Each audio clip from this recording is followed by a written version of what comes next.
The book of Ruth stands as one of the most poignant and inspiring narratives in the Bible, embodying the themes of loyalty, redemption, and divine providence. This story, though brief in its chapters, holds a richness that spans generations, leaving an indelible mark not only on Israel's history but on the collective heart of humanity. Let's explore that today. And if you're ready for more wisdom, give this video a thumbs up, hit subscribe, and turn on the bell. It is against this backdrop that Elimelech, a man of Bethlehem, takes his wife Naomi and their two sons, Mahlon and Chilion, to seek refuge in Moab, a neighboring region east of the Dead Sea. Moab, though often at odds with Israel, provided sustenance during this period of famine. The family's decision to leave Bethlehem, known as the House of Bread, is a telling reflection of the dire circumstances they faced. Upon settling in Moab, Elimelech's family begins to establish roots. However, tragedy soon befalls them. Elimelech dies, leaving Naomi to raise her two sons alone. In time, Mahlon and Chilion marry Moabite women, Ruth and Orpah.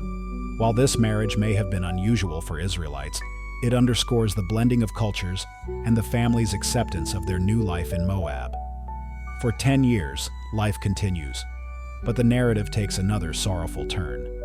Mahlon and Chilion both die, leaving Naomi without husband or sons. In ancient societies, this was a devastating blow, as widows were often left vulnerable, with limited means of support. Naomi's grief is palpable. She is not only mourning the loss of her loved ones, but facing the harsh reality of survival in a foreign land. News reaches Naomi that the Lord has blessed Bethlehem with food, prompting her decision to return to her homeland. The journey back is significant. It is not merely a physical return, but a spiritual one, as Naomi begins to realign her life with the place where she once knew God's provision. As Naomi sets out, her daughters-in-law, Ruth and Orpah, accompany her. Their willingness to leave their homeland speaks volumes about their affection for Naomi. However, Naomi, in a heartfelt plea, urges them to return to their families. She acknowledges the uncertainty that lies ahead, expressing her desire for them to find new husbands and security in Moab. Orpah, after much weeping, ultimately heeds Naomi's advice and returns to her people. Ruth, however, clings to Naomi, and in one of the most profound declarations of loyalty in Scripture, she utters the famous words, "Do not urge me to leave you or to return from following you. For where you go, I will go, and where you lodge, I will lodge. Your people shall be my people, and your God my God. Where you die, I will die, and there I will be buried. May the Lord do so to me and more if anything but death parts me from you." This moment is transformative. Ruth's steadfast commitment signifies more than familial duty. It marks a spiritual conversion as she willingly adopts Naomi's God as her own. Ruth's decision to leave behind her Moabite identity in favor of joining the people of Israel reflects a deep trust in Naomi and, by extension, in the God of Israel. Upon arriving in Bethlehem, the town is stirred by Naomi's return. Yet, Naomi's heart remains heavy with grief.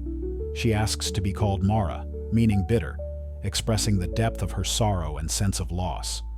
Despite her emotional state, her return signals the beginning of restoration.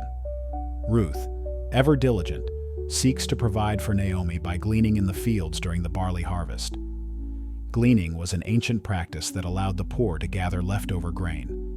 Ruth's humility and willingness to labor reflect her character and devotion to Naomi's well-being.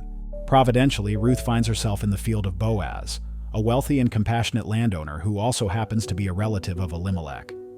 Boaz's name is synonymous with strength and integrity, and he immediately takes notice of Ruth. Impressed by her dedication to Naomi, Boaz ensures that Ruth is treated with kindness, instructing his workers to leave extra grain for her. Boaz's actions are significant. They reflect not only personal kindness, but also adherence to the principles of God's law, which emphasizes care for the widow, orphan, and foreigner. His generosity foreshadows the role he will play as Ruth's redeemer. When Ruth returns home with an abundance of grain, Naomi perceives the favor she has found and recognizes the potential in Boaz. She reveals to Ruth that Boaz is one of their kinsman redeemers, a relative who can restore their family's legacy. Naomi, in an act of faith, instructs Ruth to approach Boaz at the threshing floor. This bold and culturally nuanced gesture symbolizes Ruth's appeal for marriage and protection. By laying at Boaz's feet, Ruth enacts an ancient custom, signaling her request for Boaz to redeem her. Boaz, deeply moved by Ruth's virtue, praises her for not seeking younger men. He acknowledges her worth and agrees to act as her redeemer. However, Boaz respects the law and tradition, addressing the matter publicly with the closer kinsman. When the relative relinquishes his right, Boaz joyfully takes Ruth as his wife. Their marriage is blessed by the community, and Ruth gives birth to Obed, the grandfather of King David. This union places Ruth, a Moabite woman, within the lineage of Israel's greatest king and ultimately in the genealogy of Jesus Christ. The book of Ruth concludes with a sense of divine orchestration and redemption. Naomi, once filled with bitterness, now cradles her grandson, her heart renewed by joy and hope. Ruth's journey from a foreign widow to an ancestor of kings serves as a powerful testament to the transformative power of faith, loyalty, and divine grace. If you enjoyed this video and want to learn more about biblical history and the stories that shape the world, make sure to like, subscribe, and hit the bell notification so you never miss an update. Thank you for watching and see you in the next video.